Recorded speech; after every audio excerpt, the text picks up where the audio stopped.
Hello friends, welcome back to my channel novels की library. और आप देख रहे हैं छाई है दीवानगी बाय नेहा इम्तियाज का एपिसोड 5। तो चलिए अब बढ़ते हैं अपने नॉवेल की तरफ। ये क्या तरीका है किसी के घर आने का? कौन हो तुम लोग? अश्मीर ने शक लहजे में पूछा। इस तरह किसी का भी मुंह उठाए घर आना न गवार ही लगा था। मोमल रामिन को साथ लिए फौरन से पहले कमरे में चली गई थी। हम यहाँ इदरीस साहब की बेटी को लेने आए हैं, जिसको तुम लोगों ने अपने पास रखा है। शराफत से उसको हमारे साथ जाने दो। उन दोनों में से एक आदमी सख्त लहजे में बोला। यहाँ कोई इदरीस की बेटी नहीं है। बगैर किसी तमाशे के यहाँ से चले जाओ, इससे पहले कि मैं कोई इंतहाई कदम उठाऊं। अश्मीर गुस्से से आग बगोला होते बोला। हमें ऑर्डर दिया गया है कि इदरीस साहब की बेटी यहीं पे है, तो उसको बुला दे, हम सुकून से चले जाएंगे। अश्मीर की बात सुन के दूसरा आदमी अब जरा तहम्मुल से बोला। नहीं आएगी वो, जाकर बता दो अपने इदरीस साहब को। अश्मीर ने आगे होते हुए उसे पीछे की जानिब धक्का दिया तो सामने वाले बंदे का दिमाग घूम गया। उसने अश्मीर का गिरबान पकड़ते दो मुक्के उसके मुंह पर दे मारे, मगर अपने बचाव के लिए अश्मीर का मारा गया एक ही मुक्का उस शख्स का जबड़ा हिला देने को काफी था। इससे पहले गौतम गुत्ता शुरू होती और दूसरा बंदा अश्मीर पर हमलावर होता। कमरे के दरवाजे से छुपकर खड़ी ये सारा मंजर देखती रामिन बरामदे में वापस आई थी। तुम्हारी हिम्मत कैसे हुई इस पर हाथ उठाने की? जख्मी शेरनी की तरह फंकारती वो उस तक आई और अशफाक के मुक्का लगने के बाईस सुर्ख होते रुखसार पर थप्पड़ दे मारा। उसे देखते ही हबीब ने सर झुकाया और अशफाक दुखता रुखसार सराहने लगा, जबकि अश्मीर तो चलना में इस लड़की को देखता रह गया, जिसका मारे गुस्से के आंखें और चेहरा सुख हो रहा था। बच्चे अंदर जाओ। नकवी साहब ने उसे अंदर भेजना चाहा। नहीं अंकल, इन झाइलों से मैं खुद निपट लूंगी। इसकी नजरें उन दोनों के झुके सरों पर गड़ी हुई थी। अश्मीर ने आंखों ही आंखों में नकवी साहब को कुछ इशारा किया तो वो दोबारा कुछ ना बोले। हम आपको लेने आए हैं बीबी जी, इदरीस साहब ने भेजा है। अशफाक ने झुके सर के साथ काफी मौजब अंदाज में कहा। इदरीस साहब के चमचे, कह दो जाकर उनसे कि रूमी बीबी ने आने से इनकार कर दिया है और निकलो यहाँ से। रूमी ने इश्तियाल अंगेज लहजे में कहते दरवाजे की जानिब इशारा किया। अशफाक ने झुका सर उठाते रूमी की जानिब देखा। रामिन बीबी, हम आपको लिए बगैर यहाँ से नहीं जा सकते। इदरीस साहब ने हुक्म दिया है कि आपको साथ ही लाना है। रूमी ने मुट्ठी बीच गुस्सा जब्त करने की कोशिश की। रामिन तो क्या, रामिन के फरिश्ते भी नहीं जाएंगे तुम लोगों के साथ। अश्मीर दस्तगी से बोला तो हबीब ने एक नजर उसके चेहरे पर डाली, फिर रूमी की जानिब देखा। आप यहाँ से नहीं रह सकती, आपको चलना होगा, वरना हम पुलिस में अगवा की रिपोर्ट दर्ज करवा देंगे। हबीब की बात सुनते रूमी का चेहरा गुस्से से तिमतिमा उठा और अश्मीर का तो दिमाग घूम गया, जबकि दीजान और नकवी साहब खामोश तमाशाई बने थे। क्या बकवास की है तुमने? इससे पहले कि अश्मीर आगे जाकर उसका गिरबान पकड़ता, नकवी साहब ने फौरन से उसका बाजू पकड़ी और रूमी उसके सामने जाकर खड़ी हुई। पहले तो उसने घूरकर अश्मीर को देखा, फिर हबीब की तरफ मुड़ती अश्मीर की जानिब पश्क कर गई। क्यों नहीं रह सकती मैं यहाँ, और पुलिस के पास जाओगे तुम? रूमी ने तंजिया कहते भुएं उचकाई। जाओ फिर, शौक से जाओ पुलिस के पास। पुलिस तो क्या, कोई भी मेरा कुछ नहीं बिगाड़ सकता, क्योंकि मैं इस शख्स के साथ निकाह कर चुकी हूँ और अब मैं इसकी बीवी हूँ। चाहो तो अदालत पहुंच जाओ, मेरी मर्जी के बगैर मुझे यहाँ से कोई नहीं ले जा सकता। रूमी की कही गई बात पर चंद लम्हों के लिए सन्नाटा सा छा गया।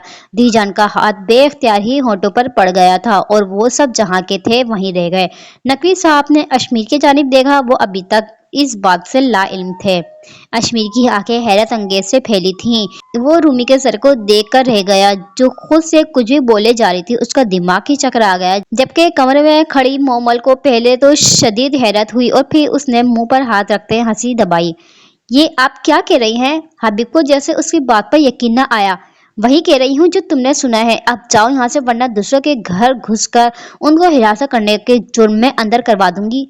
हबीब और इशफाक जन लम्हे उसे देखते रहे, फिर अश्मीर, दीजान और नकवी साहब पर एक एक नजर डालते बाहर की तरफ चल दिए। तुम्हारा दिमाग तो खराब नहीं हो गया? उनके जाते ही अश्मीर ने उसको बाजू से पकड़कर उसका रुख अपनी जानिब किया था। जो वो अभी तक शेरनी बनी हुई थी, उसका सारा जोश झाग की मानिंद पड़ गया था और सर झुक गया। कमरे में खड़ी मोमल फौरन से बाहर आई थी। आए हाय अश्मीर, तू निकाह करा लिया? ते दसना भी जरूरी नहीं समझा? भौरा, शर्म कर ले। आए हाय अश्मीर, तूने निकाह कर लिया, तुमने बताना भी जरूरी नहीं समझा? शर्म करो कुछ। दीजान होठों पर हाथ रखती अश्मीर के पास आई तो उसने फाड़ खाने वाली नजर से रूमी को देखा। कोई निकाह नहीं किया मैंने उससे, झूठ बोल रही है ये। अश्मीर ने बरहमी से कहा तो रूमी ने होठ दांतों तले दबाए। क्या सोचकर तुमने कहा कि मैं तुम्हारा शोहर हूँ? अगर वो निकाहनामा मांग लेते तो तुम क्या करती? रूमी ने झुका सर उठाते उसकी जानिब देखा। उनकी इतनी हिम्मत नहीं कि वो निकाहनामा मांगे। रूमी के सादगी से पुर लहजे में कहने पर अश्मीर का दिल किया कि उसकी मुंडी घुमा कर रख दे। जो बैठे बिठाए उसे अपना शोहर कहने लगी थी। उसे इल्म होता तो गाड़ी में लिफ्ट देने के बजाय वो गाड़ी से उसे उड़ा देता। बैठो तुम दोनों। इससे पहले अश्मीर कुछ कहता नकवी साहब ने चारपाई की जानिब इशारा किया तो रूमी अच्छे बच्चों की तरह हुक्म जा बजा लाती चारपाई पर बैठ गई, जबकि अश्मीर खड़ा रहा। अब जो हो गया सो हो गया, उसको बदल नहीं सकते हम। अभी तो वो दोनों वापस चले गए हैं, लेकिन मुझे नहीं लगता कि इसके वालिद निकाह की बात सुनकर खामोश बैठेंगे। वो किसी भी वक्त यहाँ आ जाएंगे। या तो तुम्हें उनके साथ वापस जाना होगा या फिर उनके यहाँ पहुंचने से पहले पहले निकाह करना होगा। नकवी साहब की ठहरे हुए लहजे में कही गई बात पर अश्मीर तो हत्थे से ही उखड़ा गया, जबकि उसका दिल जोर से धड़का। हरगिज नहीं, मैं कोई निकाह नहीं कर रहा। अश्मीर ने अश्मीर ने साफ लफ्जों में इनकार किया तो रूमी ने अश्मीर की जानिब देखा। भाई, उसके अलावा और कोई चारा भी तो नहीं। रूमी वापस नहीं जा सकती, ना ही जाना चाहती है। हमारे अलावा वो किसी और के घर नहीं जा सकती। उसका यहाँ कोई नहीं। बात को समझे। मोमल ने गुफ्तगू में हिस्सा लेते अश्मीर को समझाना चाहा, जबकि दीजान खामोशी से उनकी बातें सुन रही थी।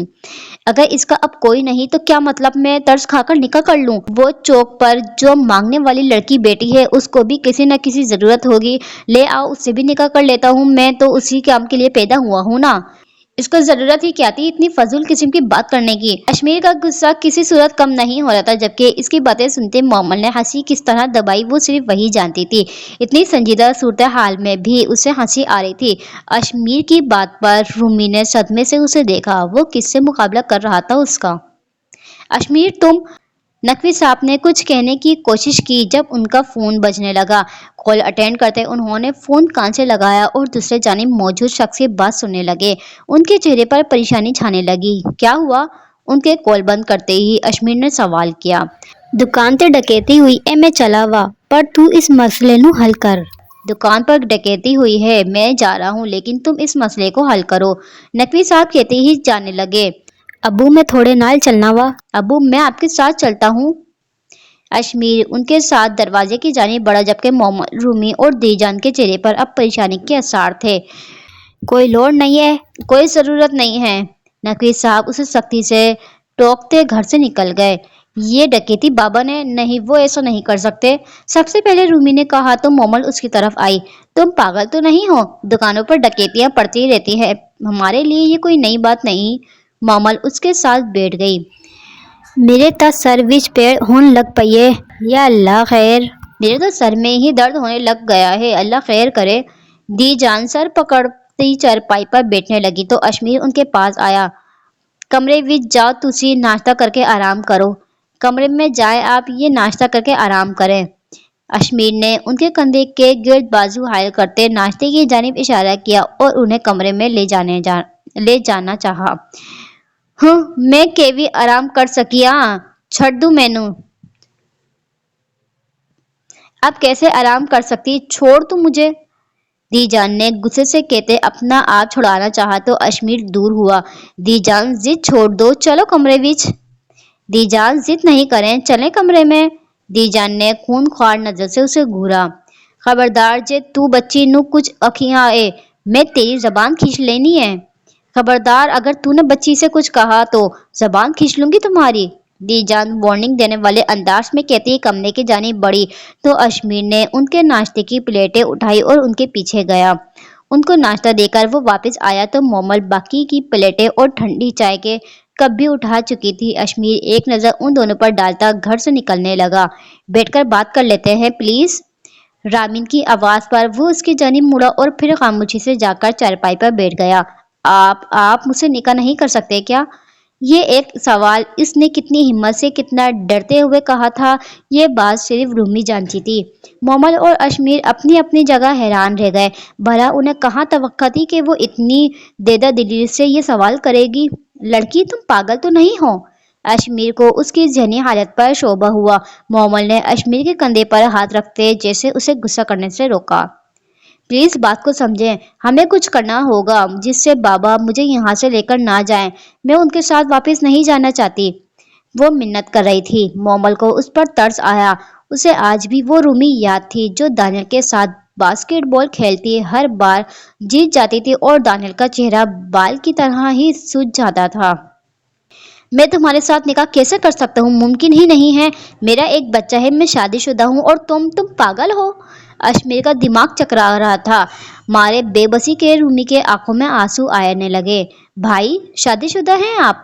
कैसी शादी ये जिसमें आपको बीवी का अता पता नहीं? मोमल, खामोश हो जाओ। अश्मीर ने मोमल को सख्त लहजे में खामोश होने को कहा। हरगिज नहीं भाई, आप इस औरत के इंतजाम में बैठे हैं जो न जाने जिंदा भी है कि नहीं। मुड़कर उसने कभी हदीद कभी नहीं पूछा। और आप भाई प्लीज। मोमल उसके साथ बैठती बोल रही थी और वो गुस्सा दबाता उसकी बातें सुन रहा था जबकि रूमी उलझ कर रह गई। मोमल, क्या हो गया है तुम्हें? माजी में जाने की कोई जरूरत नहीं है और निकाह कोई मजाक नहीं है कि किसी से भी कर लो। ये तो पागल है। पहले जज्बात में आकर घर छोड़ दिया और अब निकाह की बातें कर रही हो और तुम उसका साथ दे रही हो। अकल को हाथ मारो। मोमल मुस्तरफ सी हुई जबकि रूमी ने होठ कुचले आंसू को रोका। वो रो नहीं सकती थी। उस शख्स के सामने तो बिल्कुल नहीं। वो नहीं चाहती थी कि वो इसके आंसू देखकर तरस खाए। मैं जज्बात में कुछ नहीं कह रही। आप मुझसे निकाह कर ले प्लीज। अश्मीर ने 2 उंगलियों से माथा मसला। इस छटक भर की लड़की ने अजीब सूरत हाल पैदा कर दी थी। अच्छी भली पुरसुकून जिंदगी में आफत की पर कालक की तरह नासिर होते चंद लम्हों में तूफान बर्पा कर दिया था। मैं निकाह नहीं करूंगा, अश्मीर ने अटल लहजे में कहा। तो रूमी उसे चंद लम्हे देखती रही, फिर आंसू रुखसार पर लड़खड़ा गया। वो चारपाई से उठ खड़ी हुई। वापस बैठो। इससे पहले वो एक कदम लेती अश्मीर ने उसे घूरा। चंद लम्हे वो खड़ी रही, फिर न चार वापस बैठी। मैं तुम्हारे अब्बू को दिखाने के लिए झूठा निकाहनामा बनवा सकता हूँ। उसने बेख्तियार अश्मीर की जानिब देखा तो वो इससे नहीं देख रहा था। मोमल ने हैरत से अश्मीर को देखा। हम वो निकाहनामा तुम्हारे अब्बू को दिखा सकते हैं और वो यकीन कर लेंगे। फिर तुम्हारी मर्जी के बगैर वो तुम्हें यहाँ से नहीं लेके जा सकते। रूमी खामोशी से उसकी बात सुन रही थी लेकिन मोमल की आंखें चमकी और होठों पर मुस्कुराहट आई। लेकिन मेरी एक शर्त है। अगले ही लम्हे उसकी मुस्कुराहट सिमट गई। रूमी ने सवालिया और मोमल ने आंखें छोटी करके अपने भाई को देखा। मुझे मोमल ने बताया था कि तुम दोनों का लास्ट सेमेस्टर मुकम्मल हो गया है।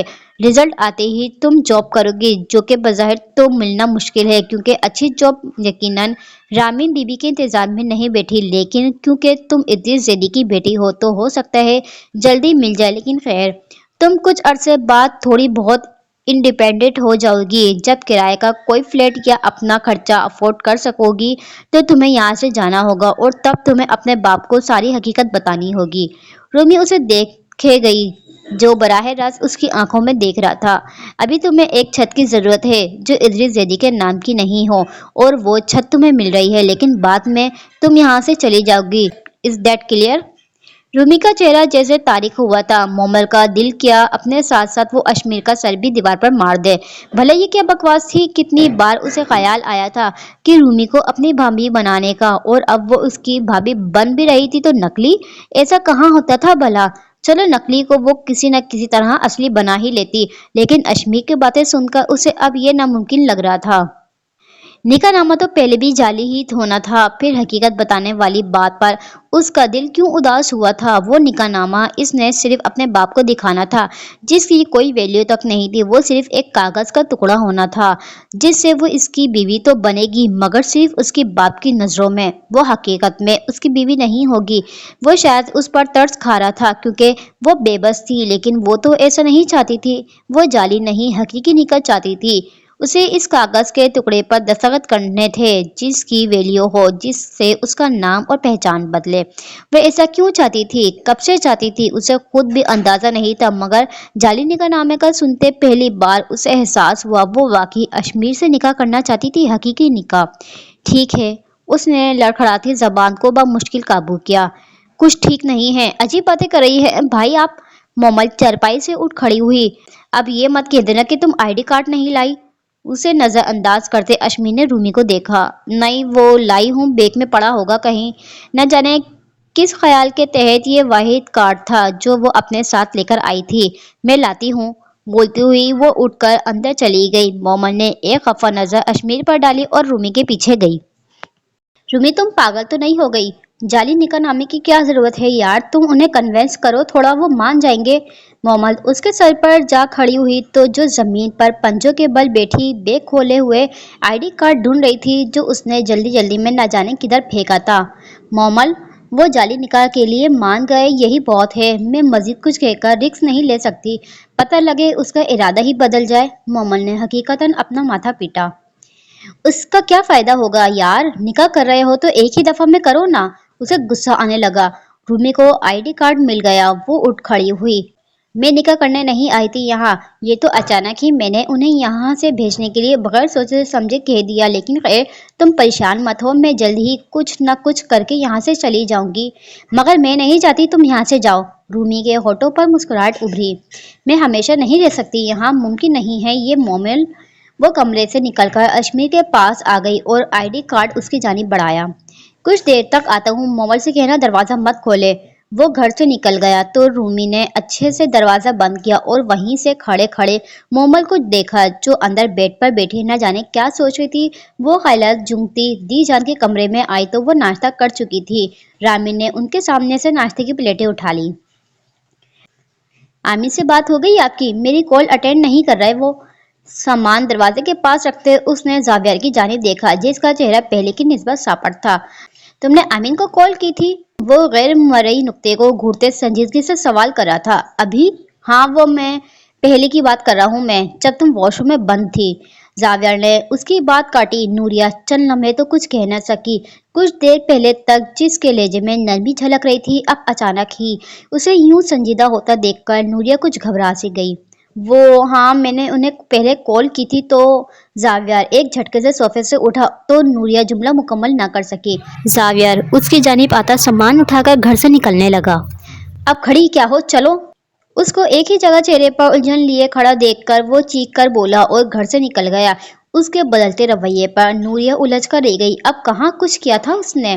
घर के पोश में गाड़ी रोककर उसने डैशबोर्ड पर पड़ा फोन उठाया और कोई जरूरी मैसेज टाइप करने लगा। चंद लम्हों बाद उसने फोन की स्क्रीन से नजर उठाते नूरिया की जानिब देखा जो न जाने किन ख्यालात में गुम अभी तक गाड़ी में ही बैठी थी और लगता नहीं था कि उसका गाड़ी से उतरने का इरादा था। बेटी क्या हो, अब उतरो गाड़ी से। उसकी आवाज पर नूरिया ने चौंक कर उसकी जानिब देखा जो उसे घूर रहा था।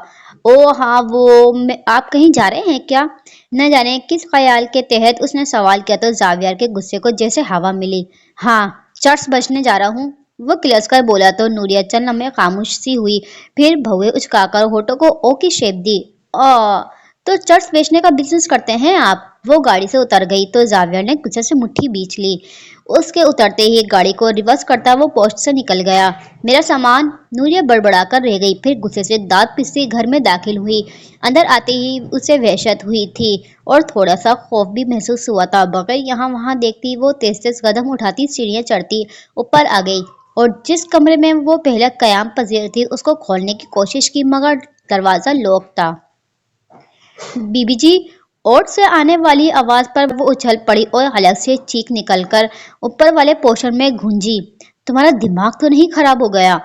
फक होते चेहरे के साथ वो मुलाजमा पर चढ़ दौड़ी तो वो नूरिया को देखती सोचने लगी कि भला इसकी क्या गलती थी। सॉरी, तुमने मुझे डरा दिया। नूरिया ने फौरन ही माजरत की तो मुलाजमा के होठों पर मुस्कुराहट बिखरी। कोई बात नहीं, मैंने बताना था कि कमरे सारे लॉक हैं। जावियर साहब का ही कमरा खुला था, बाकी सबकी चाबी उन्हीं के पास है। नूरिया ने मुट्ठी बीचते दांत पर दांत जमाए। बस चलता तो जावियर को गंजा ही कर देती। फिर उसने गहरा सांस लिया और जावियर के कमरे की जानिब देखा। हंकार भरती वो सीढ़ियां उतरती नीचे जाने लगी। कुछ खाएंगी आप? मुलाजमा ने उसके पीछे पीछे आते सवाल किया। थोड़ा सा जहर दे दो। वो रुककर काफी संजीदगी से बोली तो मुलाजमा घबरा कर रह गई। नाश्ता कर लिया तुमने? दीजान ने उसके कमरे में आते सवाल किया तो जो अलमारी से कपड़े निकाल कर बेड के बिखरे हुए थे कर लिया, काफी बेरुखी से जवाब दिया। ये क्या कर रही हो? तबीयत नहीं ठीक और सारा बिखरा कर रखा है। दीजान ने इतने कपड़े फेरे देखकर उससे डांटा। कुछ नहीं होता मुझे, बेरुखी कयाम थी। दीजान ने तासुफ से सर हिलाया। अच्छा, मैं सोने जा रही हूँ, अश्मीर कहकर गया था कि देर से आएगा। दीजान की बात सुनते उसने महज सर हिलाया तो दीजान बेड के पास आई और उस सुर्ख और सफेद रंग वाले बच्चे के माथे को चूम लिया, फिर एक आखिरी नजर उस पर डालती कमरे से निकल गई। अब्रिश ने बेड पर बिखरे सारे कपड़े तय किए और कमरे का दरवाजा लॉक किया। बेड के नीचे रखा व्हीलर निकालकर उसने सारे कपड़े व्हीलर में डालना शुरू किए। वो जानती थी अश्मीर आज देर से आएगा क्योंकि वो शहर गया था और नकवी साहब दुकानों पर थे, तो उनके जल्दी घर आने का अभी कोई इम्कान न था। वो अपनी तबीयत को मद्देनजर रखती आहिस्ता आहिस्ता काम कर रही थी और कुछ बेड पर गहरी नींद सोते उस एक माह के बच्चे का भी ख्याल था। सारे कपड़े व्हीलर में डालकर उसने जरूरी कागजात उठाए, फिर दवाइयाँ, जेवरात और पैसे। उसने दुपट्टा सर पर सेट किया और मास्क निकालकर मुंह पर चढ़ाया। फिर अलमारी में से एक बड़ी सी शाल निकालकर उसने अपने वजूद को अच्छे से ढक लिया। बच्चे के बाहों में भरकर कमरे का दरवाजा खोलती वो बाहर निकली और धी जान के कमरे में चली गई। उसने बाहों में लेती उसे नन्ही सी जान को जो नजर भर कर देखा तो आंखों में तारे झिलमिलाने लगे और फिर रुखसार भीग गए। वो सोफे पर बैठ गई और चटाचट उसे चूमने लगी, फिर उसे खुद में बींच लिया। न जाने वो दोबारा कभी उससे मिल सकेगी या भी नहीं। काफी देर बाद वो सोफे पर उठी और रुकते हुए दिल के साथ बच्चे को दी जान के पास लिटा दिया। एक आखिरी नजर उन दोनों पर डालती वो भारी दिल के साथ कमरे से निकलकर फ्रिज की जानिब आई। पानी की छोटी बोतल जो उसने चंद घंटे पहले भर कर रखी थी वो उठा ली और वापस कमरे में आई। व्हीलर उठाती बैग कंधे पर लटकाए वो घर से निकल आई थी। गांव के बच्चे स्कूल थे, औरतें घरों में और मर्द कमाने के गर्ज से घर से निकले हुए थे, लेकिन वैसे भी उसे कोई देख भी लेता तो पहचान ना सकता क्योंकि उसने खुद को अच्छे से ढाक रखा था और उससे पहले वो कभी इस हुलिये में नहीं निकली थी। गांव से निकलकर वो बस स्टैंड पर आकर बैठी थी। फोन निकालकर वो अश्मीर को मैसेज टाइप करने लगी। मैं जा रही हूँ। कहाँ जा रही हूँ ये मैं तुम्हें कभी नहीं बताऊंगी, ना ही तुम कभी पता लगा सकोगे। मैं तुमसे तलाक नहीं मांगूंगी क्योंकि मैं किसी और से शादी करने की ख्वाहिशमंद नहीं हूँ। मैं सिर्फ जिंदगी जीना चाहती हूँ और मैं वही करने जा रही हूँ। मुझे ढूंढने की कोशिश मत करना अश्मीर, ना ही मेरा इंतजार करना कि मैं वापस आने के लिए नहीं जा रही। जिंदगी में आगे बढ़ जाना और मेरे बच्चे का ख्याल रखना। उसने सेंड का बटन दबाते आंसू रगड़े और फोन पावर ऑफ करके सिम निकालकर उसे तोड़ दिया। फोन और सिम दोनों घास पर फेंके। तब तक बस भी आ गई और भोजल दिल के साथ बस में बैठ गई और फिर वो कभी वापस नहीं आई। सारी बात गौर से सुनती रूमी को ढेरों अफसोस हुआ। उन दोनों की आंखों में आंसू अटके थे और रूमी कुछ बेचैन सी थी। भला कोई इतना खुर्सगर्द कैसे हो सकता है कि इतने छोटे बच्चे की परवाह तक ना करे। पता नहीं भाई दोबारा शादी क्यों नहीं करते। इतना तो मुझे यकीन है कि अब्रिश के लिए उनकी मोहब्बत वैसी नहीं रही, लेकिन न जाने मसला क्या है। शायद उनका औरत जात से यकीन उठ गया है, मगर मेरी दुआ है कि वो बस नई जिंदगी की शुरुआत कर ले, कम अज कम हदीद के लिए ही। रूमी खामोश रही। और मेरी ख्वाहिश है कि वो तुम्हारे साथ बाकी की ज़िंदगी गुजारें। तुम इनकी ज़िंदगी में बाहर बनकर आ जाओ और सब ठीक कर दो। वो मजबूर हो जाए तुम्हें अपनाने पर। वह आंखों में नमी लिए उसका हाथ थामते कह रही थी और रूमी उसे देखती चली गई। उसे तवक्का नहीं थी कि मोमल ने उससे इस तरह ही उम्मीदें लगा रखी थी। मोमल, हमारा सच में नहीं निकाह हो रहा। मैं एक झूठे कागजात के टुकड़े की बुनियाद पर कुछ नहीं कर सकती। जो तुम कह रही हो ना वो नामुमकिन है। मैं ये कभी नहीं कर सकती। वो नफी में सर हिलाकर कह रही थी। तुम कर लोगी, मैं जानती हूँ तुम कर सकती हो रूमी। भाई पहले की तरह अब तक नजर नहीं आ रहे, लेकिन वो डरते हैं दोबारा किसी पर यकीन करने से, और तुम्हें उनका यकीन एतमाद जीतना होगा जिसमें हदीद तुम्हारी मदद करेगा। तुम उसे और दी जान को अपना बना लो, फिर देखना तुम असली निकाह नामे पर भी दस्तखत कर लोगी। रूमी खामोश रही। मोमल ने जैसे उसका दिल पड़ते उसे वो बताया जिसे वो मान नहीं रही थी। वो ख्वाहिश जिसको वो रद्द कर रही थी मगर कर नहीं पा रही थी। जहन में उलझते धागों को मोमल ने सुलझा दिया था। इस स्टोरी को मैं यहीं पर ही एंड करती हूँ। नेक्स्ट पार्ट में देखते हैं आगे क्या होगा। मेरे साथ जुड़े रहिए। स्टोरी अच्छी लगे तो like share and subscribe. Thank you, bye bye.